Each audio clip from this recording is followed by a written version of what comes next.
So this is also kind of about me a little bit, but I'm a huge Kobe fan. Kobe Bryant's, like, if anybody that knows me knows how much Kobe means to me. My dog's named Kobe. My passwords are Kobe. My everything's Kobe. And I've been a Laker fan my whole life. So like, it's the way that I grew up and the way that I kind of learned how to like focus on things in life was through sports, through basketball. And Kobe was one of those people that was always he was unfazed, so he was always focused, you know what I mean? And like, that's one thing that I kind of try to pick up from him and try to like implement in everything I do, and like trying to stay in like a state of zen so that you're mentally taken care of, but at the same time you're still focused and you're working, you know what I mean? So it's kind of like a balance between both. Do you feel like you're there or you're close? Thing is, it's different. Like, I feel like with everything that's going on now, with COVID, with, you know, not being able to see people, not being able to like go out, and being literally scared to like touch things and stuff like that, it kind of changes.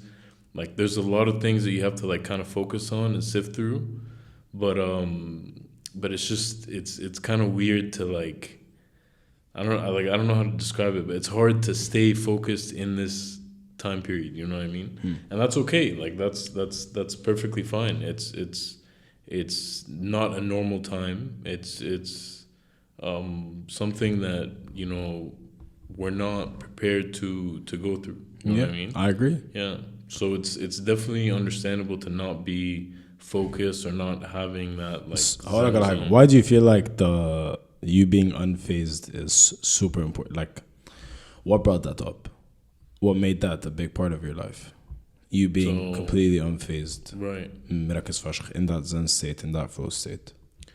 So honestly, it's all from sports. Like, honestly, I'm the biggest preacher of sports. Teaches you everything about life, everything that you need to know, how to deal with people, how to handle situations, how to handle pressure, how to handle mistakes, how to handle failures, how to handle losses, all that stuff you learn in sports.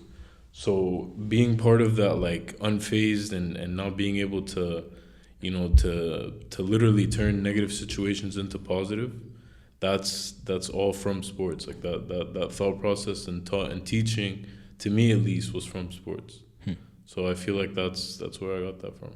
I love that.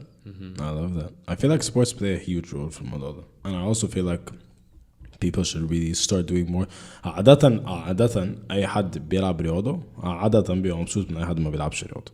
كده عشان there are certain things you pick up on sports that you're never gonna pick up in real في الحياة العادية. Right. The agony and the pain of doing something that you've never done before and feeling all your muscles being sore as fuck. Your muscles literally screaming out, بتعمل إيه؟ أنا مش فاهم. Just go home, eat a fucking burger and sleep. When you're out there, whether it's playing tennis or it's playing basketball or it's playing, literally نازل تجري في تراك. بجد الموضوع ده بيفرق فشخ. No, that for sure. She kept taught دايما like, and I feel like a very big part of it is you going through adversity. It's you going through something that beats you down. Right. I feel like that's where real growth is. It's حتى let's talk physiologically. Physiologically, real growth in terms of how big the muscle gets or how big the muscle can grow literally comes from in until you break down the muscle fiber. Yeah. Literally. So when you train, when you do a bicep curl, you're literally breaking down each single muscle fiber. So each singular muscle fiber breaks down. And then when you go home, you eat, you sleep, you do all that shit, they start to repair. So they go back, they're stronger, they're thicker. So therefore you perform better, you're faster. So I feel like that is a perfect analogy for life. Exactly. If you get beaten down, but here's the gist. If you get too beaten down and if you overtrain the muscle, your recovery time is going to last a lot longer. Yeah. Your muscle is going to be so sore to the point where you're just it doesn't feel good anymore. Yeah. Like it's actual pain now. Yes. Yeah. So here's where I feel like, and honestly, I feel like it's all about how you think. So if we take that same analogy in, you can overtrain the muscle, just like you can get overpressured in life and you can get super beaten down in life. I feel like the difference between the control aspect of you not overtraining the muscle is stopping when you feel like you're done. Right.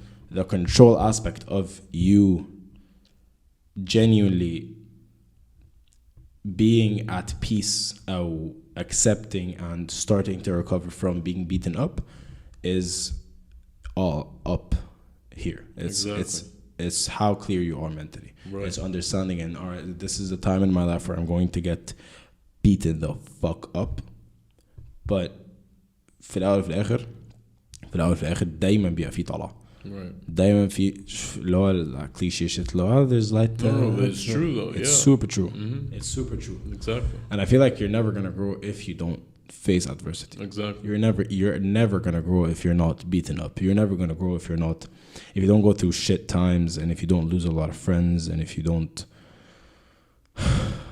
I don't know, like, do you understand where I'm going? No, for sure. And like, I feel like the more you, like, it's only when you put yourself in those situations where your back is against the wall, that's when you really figure out who you are, what your character is, and like what you stand for. You know what I mean? 100%. And like how you navigate through life, how you figure out I really feel like life is, and this is gonna sound cliche also, but it's really, life is a puzzle. You know what I mean? And you just have to figure out what your puzzle is supposed to end up being, and that's how you learn. That's why you learn, and that's how you grow, and that's how you evolve, and that's how you make it. You know what I mean?